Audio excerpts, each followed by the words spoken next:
Hi everybody! If you don't know, I love mini jams. What are mini jams, you might ask? Well, mini jams are game jams hosted every 2 weeks, meaning there will be 2 mini jams every month. Unlike most game jams that only have a theme, mini jams have both a theme and a limitation. The theme is usually a emotion, creature, or nerdy thing. The theme is optional, meaning you don't have to follow the theme. Then, there is the limitation. Now, unlike the theme, you must have the limitation in your game, or your game gets removed.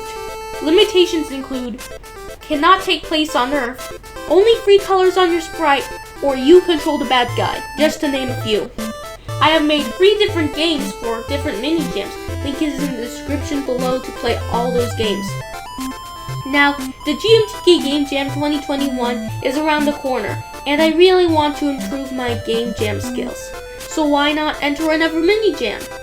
For this mini jam, the theme was kaiju, and the limitation was death is not the end. Dying isn't the end, it's a new beginning. The limitation reminded me of Wowie Jam 3.0's theme, failure is progress. And oddly enough, the mini jam kaiju had a couple of games where you could use your dead body, including mine. Now, before the jam started, I really wanted to make a puzzle game, because almost all of my games were shooters or platformers, and I really wanted to make games of different genres. So a puzzle game should be easy to make, right? So it's been 1.5 days since the jam started, and the game is barely close to being finished. I overscoped the game. So at this point, I think the best decision should be to quit the jam. Of course I'm not going to quit the jam. I just spent a few hours thinking of an idea, and then I found it. So here's how it's going to work.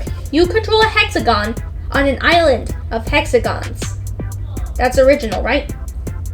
You have to make a pattern with those hexagons, and then he'll move in that pattern forever. However, if he hits an enemy, then his body will turn into a wall. He will respawn, and if he's near that wall, he will move away from it or something. That will fit the limitation of the theme. Death is not the end. So with that, I opened up Unity. The first thing I did was make a hexagon in Blender and learned how to make water with a Brachy's tutorial. Of course, now with the water done, we should be able to do some programming and get the ideas I mentioned earlier in there. That shouldn't be so hard. It took a few hours, but I've got a working version. You can click on these tiles to make a pattern. However, there are bugs, and since it's 12 in the morning, which is very, very late in my time, it's time for me to go to sleep.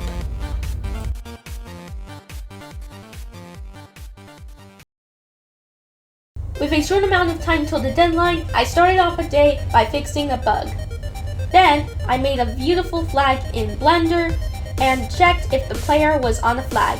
If he was, then you'd complete the level. Now, we need the player to drown and restart the level. But how do we do this, you might ask? Well, it's very simple. You just have to follow these very simple steps.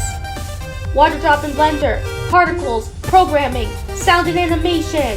And by doing that, we now have a death.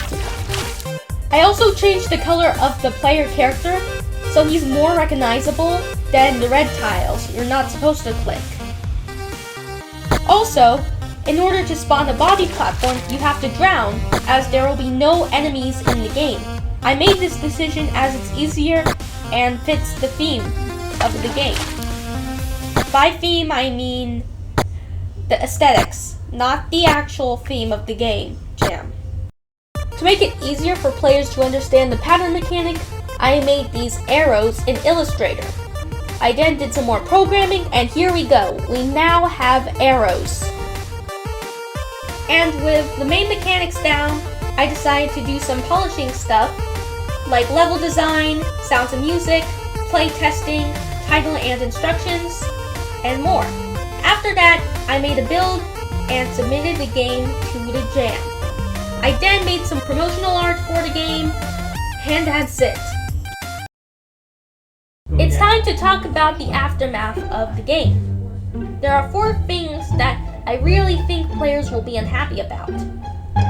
1 is that in some levels, the player dies again and again, like this level, which might be a bit hard to wait through the player dying again and again just to get to the flag. 2 is that the tutorial text is very long. It's just a big wall of text, and I could have done a step-by-step tutorial, but I didn't have the time. 3 is that a lot of people didn't know how the game connects to the theme of kaiju. Now, there are these monsters in the background, which are my interpretation of a Trigon, a Toho monster. However, they aren't the main character, and yeah, that's bad. And finally is the most disturbing one of all. It's that colorblind players can't play the game. Because imagine if you saw the game like this. You want to be able to tell what tiles you clicked, what tiles you can't click, or even the player himself, which is just pretty bad. I might update the game with colorblind support in the future, and I might update the game to a retail release. Now, besides all those issues, I got 19th place overall, which is a pretty great accomplishment for me. It's pretty amazing. Now, I think we're all done. Yeah, make sure to subscribe if you want more, and also make sure to ring that bell, like, and comment, do whatever the other YouTubers tell you, and be happy and stay safe and whatever.